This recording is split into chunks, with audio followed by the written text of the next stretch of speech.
अस्सलाम वालेकुम नाज़रीन, कैसे हैं आप सब। मैं आप सबको खुशामदीद कहता हूं आपके अपने चैनल अननोन फैक्ट्स उर्दू पर। नाज़रीन, आज जिस मुल्क की हम बात करेंगे ये मुल्क रूस के बाद दुनिया का सबसे बड़ा मुल्क है, लेकिन यहाँ पर तादाद बहुत कम है। यहाँ इस मुल्क में बहुत कम लोग रहते हैं और ये वो मुल्क है जहाँ की नेशनल लैंग्वेज तो फ्रेंच और इंग्लिश है, लेकिन आपको सबसे ज्यादा यहाँ पंजाबी लोग देखने को मिलेंगे। और इस मुल्क को दुनिया का सबसे ठंडा मुल्क भी कहा जाता है। जी नाज़रीन, यहाँ का टेम्परेचर कभी तो -80 डिग्री तक चला जाता है। यहाँ पर भी सब मुल्कों की तरह ब्रिटिश की हुकूमत हुआ करती थी और इस मुल्क को दी लैंड ऑफ लेक्स भी कहा जाता है, यानी कि झीलों की जमीन, क्योंकि इस मुल्क में हजारों की तादाद में झीलें हैं। और नाज़रीन, आपको बता दूं कि बास्केटबॉल गेम की शुरुआत भी इसी मुल्क से हुई थी और इस मुल्क के कानून इतने सख्त हैं कि अगर आपने किसी को कुछ बुरा कह दिया या फिर किसी से ऊंची आवाज में बात कर ली तो आपको कोर्ट में जाके उससे माफी मांगनी पड़ेगी। तो नाज़रीन, आपको बता दूं कि आज की इस वीडियो में हम आपको कनाडा के बारे में अमेजिंग फैक्ट्स बताएंगे कि कैसे ये मुल्क इंग्लैंड से आज़ाद हुआ और अमेरिका से कैसे इसने जंग जीती, वो भी 2 बार। इस मुल्क से रिलेटेड हर एक बात हम आपके साथ शेयर करेंगे। आप बस इस वीडियो को एंड तक लाजमी देखिएगा और आपने हमारा चैनल सब्सक्राइब नहीं किया तो आप सबसे पहले हमारे चैनल अननोन फैक्ट्स उर्दू को लाजमी सब्सक्राइब कर दें और साथ ही बेल आइकन पर भी क्लिक कर दें ताकि हमारी लेटेस्ट वीडियो की अपडेट आपको सबसे पहले मिल जाए। तो नाज़रीन, शुरू करते हैं आज की वीडियो को। दोस्तों, कनाडा नॉर्थ अमेरिकन कॉन्टिनेंट में वाक़ई है, जो एरिया के हिसाब से रशिया के बाद दुनिया का दूसरा सबसे बड़ा मुल्क है। आपको जानकर हैरानी होगी कि कनाडा 9.98 मिलियन स्क्वायर किलोमीटर तक फैला हुआ है। यह मुल्क जितना बड़ा है इसमें आबादी इतनी ही कम है।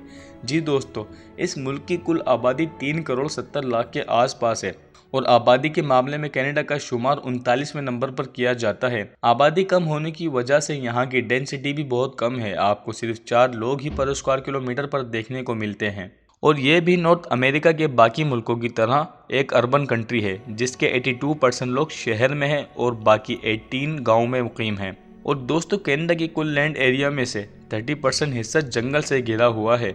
अब आप सोच सकते हैं कि कुदरती रिसोर्स की तो भरमार होगी इस मुल्क में और जंगल होने की वजह से कनाडा में 630 अलग अलग नस्ल के परिंदे पाए जाते हैं जो दिखने में बहुत नायाब और खूबसूरत होते हैं। दोस्तों, कनाडा के जंगल का हिस्सा इतना बड़ा है कि इसमें Italy, France, Cambodia, England, Germany जैसे मुल्क आराम से आ सकते हैं। आप अंदाजा भी नहीं लगा सकते कि कनाडा नेचुरल रिसोर्सेज के मामले में कितना रिच है। लेकिन दोस्तों, आपको बता दूं कि कनाडा शुरू से ही ऐसा नहीं था। ये इतना डेवलप कंट्री नहीं था। यहाँ बहुत तशवीशनाक हालत हुआ करती थी और कोई भी यहाँ रहना नहीं चाहता था। लेकिन अब कनाडा का शुमार दुनिया के सबसे तरक्की याफ्ता मुल्कों में किया जाता है।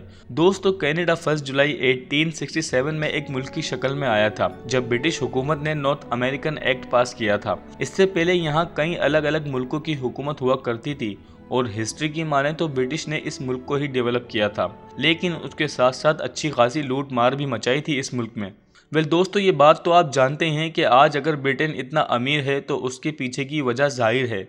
माजी में इन्होंने हर उस मुल्क से लूटमार की जहां इनकी हुकूमत हुआ करती थी। मतलब कि आज सारा का सारा पैसा ब्रिटेन के पास जो है वो सब लूटमार का है। वेल दोस्तों, आपको बता दूं कि आज की दुनिया का सबसे ताकतवर मुल्क अमेरिका ने इस मुल्क पर एक बार नहीं बल्कि 2 बार हमला किया था, लेकिन दोनों बार ही अमेरिका को शिकस्त का सामना करना पड़ा और कनाडा फतेहयाब हुआ था। दोस्तों, कनाडा का दारुल खिलाफा ओटावा है। कई लोगों को ऐसा लगता है कि कनाडा का कैपिटल सिटी टोरंटो है, लेकिन ये बात गलत है। कनाडा का कैपिटल सिटी है ओटावा, लेकिन कनाडा का सबसे बड़ा शहर टोरंटो ही है। यहीं से मुल्क के सारे बड़े बड़े काम होते हैं और यही शहर कनाडा का बिजनेस हब भी है। दोस्तों, कनाडा में नज़्म ज़ब्त का खास ख्याल रखा जाता है। आपको यहाँ हर एक रेड लाइट पर एक खातून खड़ी मिल जाएंगी जिनको स्कूल से आए बच्चों को रेड लाइट क्रॉस करने के लिए खड़ा किया जाता है और ये भी एक तरह से कनाडा में एक जॉब है और इन खवातीन को इस काम के लिए 1 घंटे के $14 मिलते हैं। जी दोस्तों, आप इससे अंदाज़ा लगा सकते हैं कि कितना डिसिप्लिन कंट्री है ये। और दोस्तों, कनाडा का शुमार भी दुनिया के अमीर मुल्कों में किया जाता है और इसकी अमीरी का अंदाज़ा आप इस हकीकत से लगा सकते हैं कि यहाँ हर एक 1000 लोगों में से 600 के पास बड़ी गाड़ियाँ हैं। दोस्तों, कनाडा को दुनिया का सबसे ठंडा मुल्क भी कहा जाता है और ये इतना सर्द मुल्क हो गया है जिसका टेम्परेचर -81 सेल्सियस डिग्री तक पहुंच जाता है। आप इसी बात से अंदाज़ा लगा सकते हैं कि कैसे लोग इतनी ठंड में रहते होंगे इस मुल्क में। हमारे बस की तो बात नहीं है बिल्कुल भी यहाँ रहना, और जो इस मुल्क में नए शिफ्ट होते हैं उनके लिए तो और भी मुश्किल होती है। दोस्तों, कनाडा में समंदर के ऊपर हॉकी खेला जाता है। क्या आप इस बात पर यकीन कर सकते हैं? हॉकी, और वो भी समंदर के ऊपर। जी फ्रेंड्स, कनाडा में आइस हॉकी को लेकर जो क्रेज देखा जाता है वो आपको कहीं और देखने को नहीं मिलेगा। दूसरा, ये मुल्क इतना ठंडा है और जब सर्दी में समंदर का पानी बर्फ की शक्ल में तब्दील हो जाता है तो लोग फिर इस बर्फ के ऊपर हॉकी खेलना शुरू कर देते हैं। इस मुल्क की नेशनल स्पोर्ट है लैक्रोस, लेकिन आइस हॉकी कनाडा में सबसे ज़्यादा खेला जाता है। जब भी कभी आइस हॉकी का कोई मैच होता है तो हज़ारों की तादाद में लोग इस मैच का मज़ा लेने आते हैं।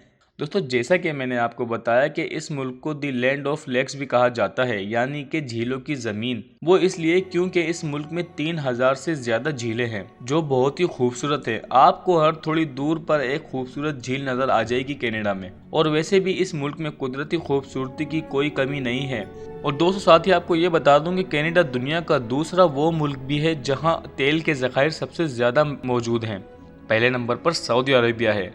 दोस्तों, कनाडा के पुराने लोगों को वाइकिंग्स कहा जाता था, जो कि सर्द इलाकों में लड़ने के माहिर होते थे, और इन्हीं की वजह से आज कनाडा इतना पावरफुल मुल्क बना है। इस मुल्क से काफ़ी बड़े बड़े साइंटिस्ट भी निकले हैं। जी दोस्तों, क्या आपको मालूम है कि टेलीफोन सबसे पहले किसने इजाद किया था? नहीं तो हम आपको बता दें कि इनका नाम था अलेक्जेंडर ग्राहम बेल। इन्होंने टेलीफोन बनाया था और टोरंटो की एक यूनिवर्सिटी में पढ़े एक स्टूडेंट ने इंसुलिन की दरियाफ्त की थी, जिनका नाम फ्रेडरिक बेंटन था। दोस्तों, आपने सिनेमा में आईमैक्स पर फिल्म तो लाजमी देखी होगी। आपकी जानकारी के लिए बता दूं कि इसकी शुरुआत भी इसी मुल्क से हुई थी। वाकई बहुत कुछ दिया है कनाडा ने दुनिया को।